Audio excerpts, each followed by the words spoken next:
Hi everyone, welcome to the final week. You've made it. Here we are going to be focusing on putting it all together, all the pieces that we've been working on so far to create our development plan, our personal development plan, and it's your final project for week 5. So let's click here. I just want to kind of walk you through this to make sure that you understand the expectations so that everyone is successful and does well on this plan.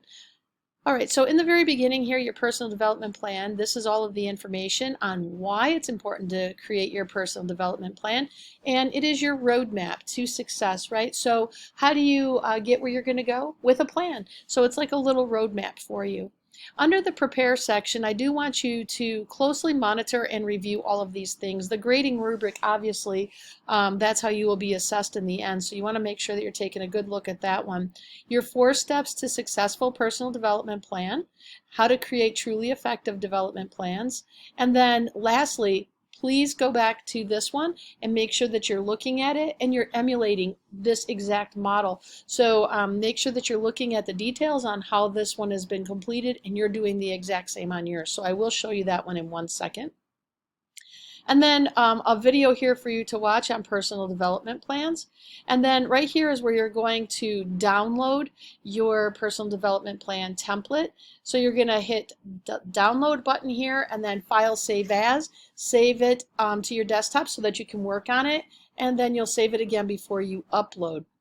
And then just keep in mind that when you're writing your SMART goals, that there's 2. There's an academic goal, and that one is based on your academics, your school, the time frame that you want to complete your program in. Maybe you're trying to get a specific GPA.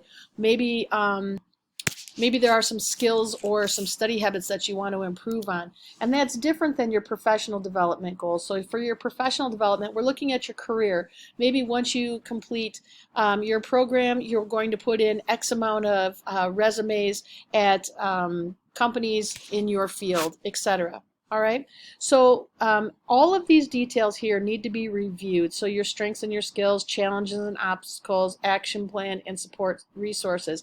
These are important for you to go through because you're going to be filling this information into your personal development plan. Okay, so there's a whole section on your challenges and obstacles. What does that mean? Take a look here where it says describe 2 challenges, threats, or obstacles that could get in your way, and then describe 2 challenges that could get in your way for your professional goals. So one is academic, one is professional. And you're going to want to refer back to this just to be very clear and very thorough in your responses. And then the last part here is your reflection of a minimum of 200 words. Now, I'm getting ahead of myself because I want you to go in here and look at the final project model so you can see how you're going to use that information to help you complete it. So when you pull up the final project model, you'll notice here it gives you all of this information that you need to complete. So your student name, or it says I'm a student, that's kind of funny, but you're going to type your name in here. And then you're going to go through. So the very first thing is your academic goal. Remember, it needs to be very clear, very specific. Notice this isn't very long and wordy and all that. It's very clear. So you're not rewriting brand new goals. You're using the goals you wrote in week 1, and you're going to use my feedback to clean them up and improve them so that they're meeting the SMART goal format. Okay, so this very first one is going to be your academic goal, and this one is your professional goal. And then when you go down to this area, remember I just read to you these words down below in the descriptions, and there's descriptions for each one so you know exactly how you want to write them. So strengths, it says here start with discussing your academic goal first. So academic is on top and then your professional ones are down below. And it says you're going to need 3 strengths that you possess. So what 3 strengths do I possess academic towards my academic goal? What 3 strengths do I have towards my professional goal? Like here, I have a good relationship with my boss. That's a strength. And then your areas of opportunity. Well, how do you know? You're going to take a look at your weaknesses and then you're going to improve on those. So what area of opportunity do you have academically? Academically, maybe this person is going to improve their writing skills. And then down here, you're going to write your 2 for professional skills. See, it says 2 challenges. So here we're going to write 2 academic and 2 professional. And then your action plan, we're going to describe 3 steps to achieve your goal within your time frame. So you're going to kind of plan it out or lay it out. This is your roadmap. What is your action plan to complete your academic goal? What is your action plan to complete your professional goal? And again, you need 3 of each, but it's in the directions right here.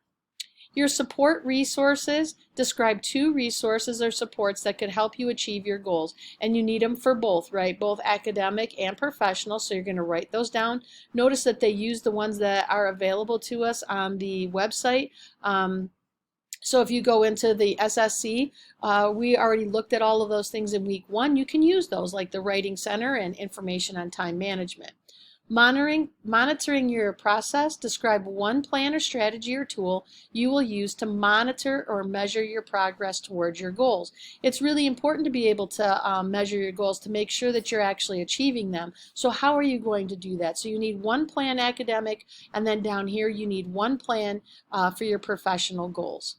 All right, and then down here, remember I said you need a minimum of 200 words, and this is your reflection. So now that you've clearly stated your SMART goals and identified the key elements, reflect on what you have learned in this course and how you're going to apply this knowledge by answering the 2 questions below. So question 1, in a minimum of 200 words, describe what you have learned about leadership throughout this course that could help you achieve your academic and professional goals. And then the second question, again 200 words, it says, how can you apply or use what you have learned in this course personally, professionally, or academically? So you should be able to take all the knowledge that you learned and then apply it to yourself and how you're going to use it going forward. Okay, and then we're going to be submitting all of this through Waypoint, so make sure you do that. Please, if you have any questions, you can either email me, you can text or call me at 734-934-0927. All right, good luck to everyone.